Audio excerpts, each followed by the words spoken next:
everybody, welcome back to Horror Trans. My name is Stephanie Bree, and today I am reviewing Evil Dead Rise, the most recent movie in the Evil Dead franchise.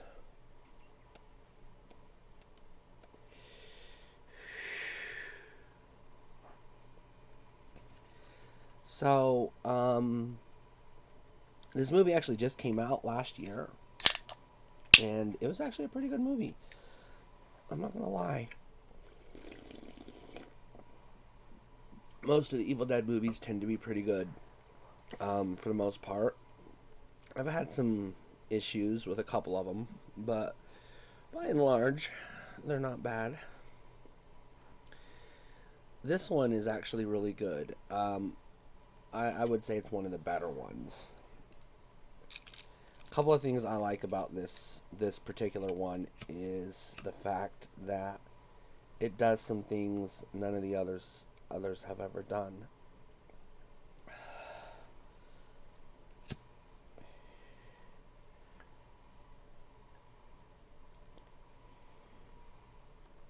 And I'll talk about that in a second. So as I light this candle, there we go. So this one actually does quite a few things different for the franchise. It's very original. The first thing it does is it actually starts at the end. So you see the end, kind of, before you see the flashback, which is the rest of the movie.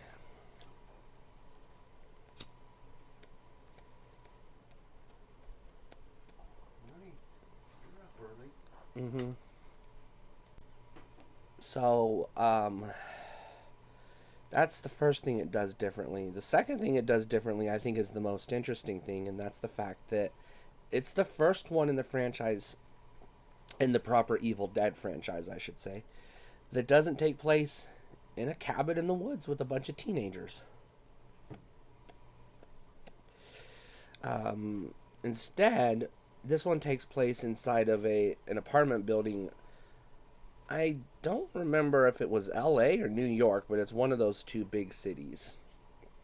I want to say LA just because of the earthquake, but they kind of felt like I kind of felt like the earthquake was a little bit out of place, perhaps.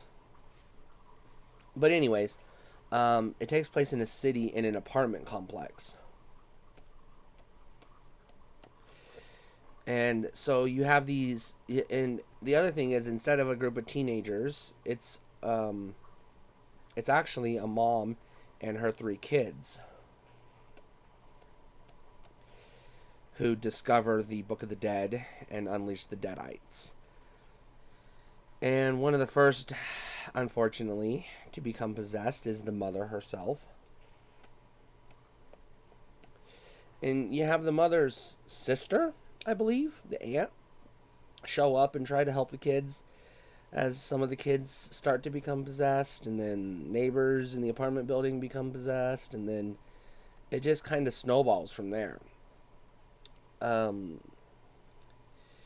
The third thing this movie does differently than the rest of the franchise, which I think is the most interesting thing that it does, is that it gives you an ending that is both a satisfying wrap to the franchise if they want to end it here, while also opening the door for something new if they want to go forward with sequels from here.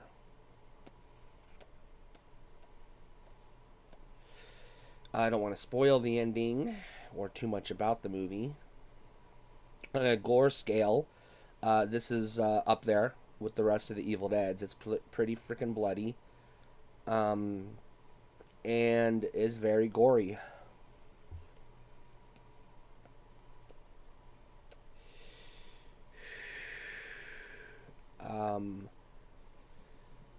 Now, the plot itself is pretty paper thin, just like the rest of the Evil Deads. Don't expect, Oscar nominations for this movie or anything. And the acting is, again, what you'd expect from a horror movie. So, not bad, not great. Just, pretty average for a horror movie. It's mostly kids, so what do you expect? You know what I mean? And it's not a bad movie. It's pretty good. I highly recommend it. This is definitely a buy. I think you should watch it, and it definitely belongs in your Evil Dead collection. Stay cool.